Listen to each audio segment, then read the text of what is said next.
Hello guys, welcome back to my YouTube channel. ඔයාලට කොහොමද? ඔයාලා හැමෝම හොඳින් ඉන්නව නේද? ඉතින් අද අපි හිතුවා පොසොන් පොය දවසේ දන්සල් කන්න යන්න ඔන්න උදේම අපි ලෑස්ති වුණා. දැන් වෙලාව 11:00 විතර ඇති. අපි ඉන්නේ දුණගහ මිනුවන්ගොඩ සයිට් එකේ. මම දන්නේ ඇත්තට මේක මිනුවන්ගොඩද කොහෙද කියලා එහෙම තේරෙන්නේ නැහැ මට. ඒකට අපි මේ එතන දුණගහ ඉඳලා අපි පිටත් වුණා දිවුලපිටියට යන්න. දන්සල් ගොඩාක් තියෙනවා කියලා මේ පැත්තේ කිව්වා. ඒ නිසා බලන්න යන්න.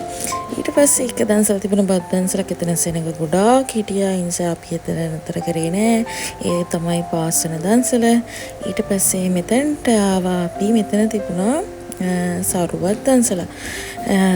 එතන සරුවත් පාට දෙකකින් තිබුණා කොළ හිරත්තුයි. මට හිතුණා කොළ පාට බොන්න මං ඉතින් කියලා මිල්ලුවා අනේ මල්ලි කොළ පාට හදන්න කියලා. ඒක ලස්සනයි. ඊට පස්සේ චියා සීඩ්ස් වගේ කසකසයට චියා සීඩ්ස් තමයි කසකසයට දාලා තිබුණා. රසයි කෝල්ඩ් එකට හොඳට තිබුණා. ඊට පස්සේ මෙතන හිටියා හරිම ආදරණීය චරිතයක් බව්වෙක්. බව්වයත් ඉල්ලන එක එක්කෙනාගේ ඇඟේ නැග මේ සරුවත්ද කොහෙද කවුරු හරි යට ටිකක් දෙන්නත් ඇති. ඒ වුණාට මේ මං ටිකක් කියලා යාදියා බලන් හිටියේ. මේ එයා දඟලනවා. මේ ඉන්නේ පව්වනේ හොඳටම දඟලනවා එයා. පාරේ නම් ඉතින් ලස්සනට වෙසක් කූඩු එහෙම හදලා තිබුණා. මන් දන්නේ නැහැ මම පොසොන් එකටම හදපු කූඩුද කියලා. හැබැයි මාර ලස්සනයි. සෙනඟ ගොඩාක් පාරේ හිටියා. පන්සල් යන්න සිල් දරගන්න යන මිනිස්සු. ඊට පස්සේ පොඩි කට්ටිය බයිසිකල් වල ගොඩාක් කට්ටිය හිටියා. ඊට පස්සේ අපි ආවා. අපි යෂෙන්ලා ගෙදර දුන්න අයිස්ක්‍රීම් දන්සලක්. මේ තියෙන්නේ එතන තිබ්බු අයිස්ක්‍රීම් දන්සල. ඒකත් කාලා හැම පිටත් වුණා අපව යන්න මීගමු පැත්තට. ඉතින් යන්න ලෑස්තිති මේ පේනවන වෙච්ච දේ හොඳටම වහිනවා. ඉතින් වැස්ස පායයි කියලා හිතුවට පායන පාටක් නැහැ. මෙතනට වෙලා අපි ඉතින් ටිකක් වෙලා හිටියා.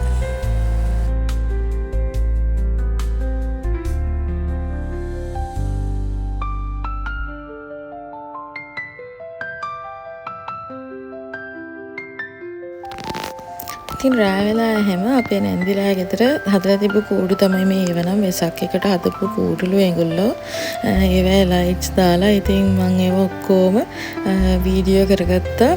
බෞද්ධ කුඩිය පහට ඒගොල්ලෝ කූඩු පහක් හදලා තිබ්බ ලස්සනයි. මම ඒ ටිකත් වීඩියෝ කරගෙන මේ ලෑස්ති වෙන්නේ. අද මෙයාලගේ ගමේ පන්සලේ තියනවලු. ඒ කියන්නේ ආඩියම්බලමේ පන්සලේ තියනවලු.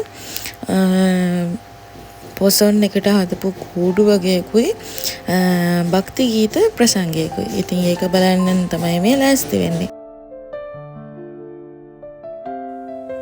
ඉතින් මේ තමයි පන්සලේ හදලා තිබුණු දේවල්. මෙතන හංසය ලොකු හංසයකුයි පොඩි හංසයෝ ටිකකුයි හිටියා. පන්සල ළඟම තිබුණා සව් දන්සලක්. අපි යා සව් බොන්න පොල් කටු වලට දාලා සව් තිබුණේ.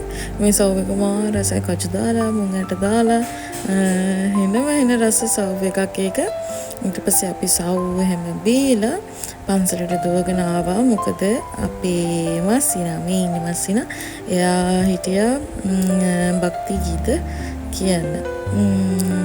ඉතින් ඒකත් අපි බලලා හරිම ලස්සනයි. රෑ වෙලා හඳ පායන තිබුණා. මං ඉතින් ඒකේ වීඩියෝ එකකුත් අරගත්තා.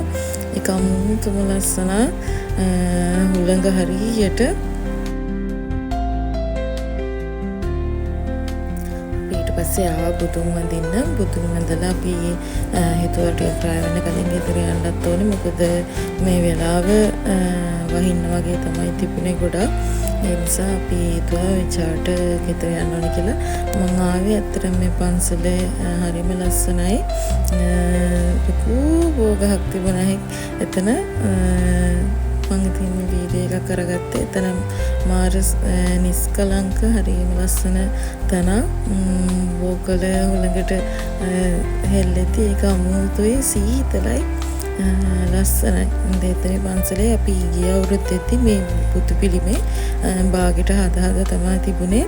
එනාට මේ පාර සම්පූර්ණ මේක හදලා හරිම ලස්සනයි. රෑ වෙලා ඉතින් මෙතනින් අපේ කොහොම හරි පොසොන් දවස ඉවර වුණා. ඊට පස්සේ ඔන්න අද දෙවෙනි දවස අපි ආවා දෙල්ගොඩ. කූඩු තිබුණා. කූඩු බලන්න යන්න කියලා මේ දෙල්ගොඩ පටන් ගන්නම හරිය තිබුණ කූඩුව. මේක මාර ලස්සනයි. අපි මේකත් බලාගෙන දැන් ඉස්සරහට යන්නේ දෙල්ගොඩ තිබුණ පොසොන් කලාප බලන්න තමයි අපි ලෑස්තිනේ මේ දෙවෙනි දවසේ.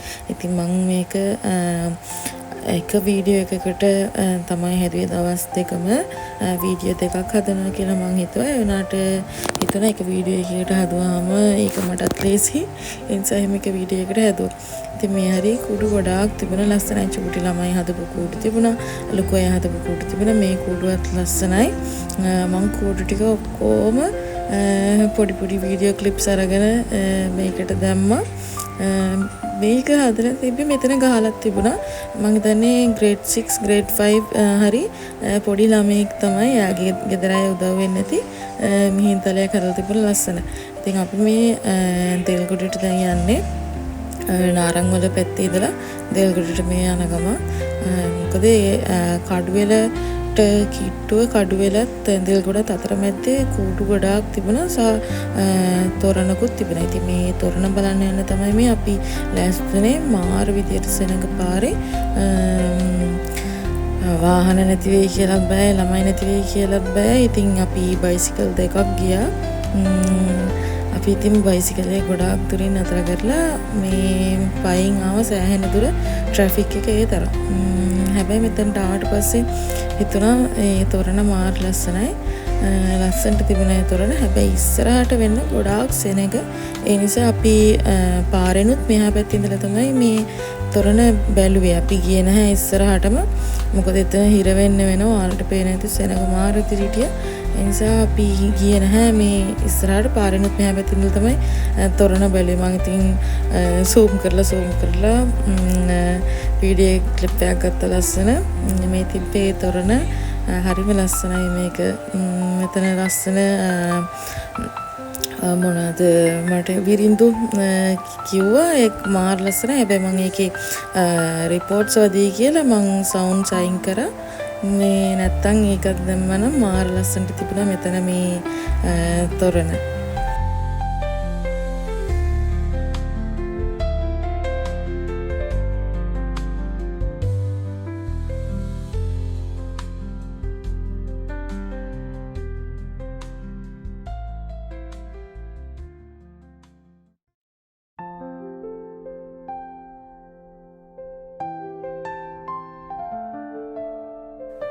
මේ කූඩුව හදලා තිබුණේ ඔක්කොම පොල් කටු වලින්. ඒක හරිය ලස්සනයි.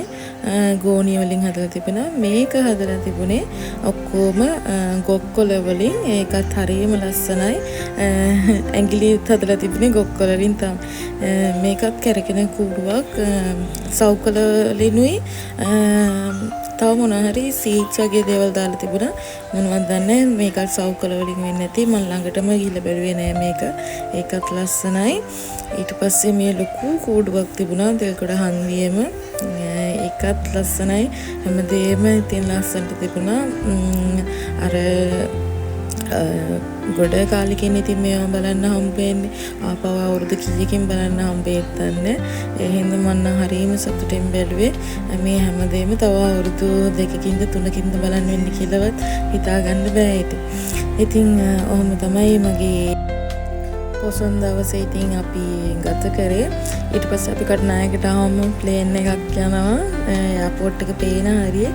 ඉතින් රටත් මතක් වුණා. එහෙනම් ආයේ දවසක අලුත් වීඩියෝ එකකින් හම්බෙමු. එතකන් හැමෝටම bye bye, love you all. පරිස්සමට ඉන්න.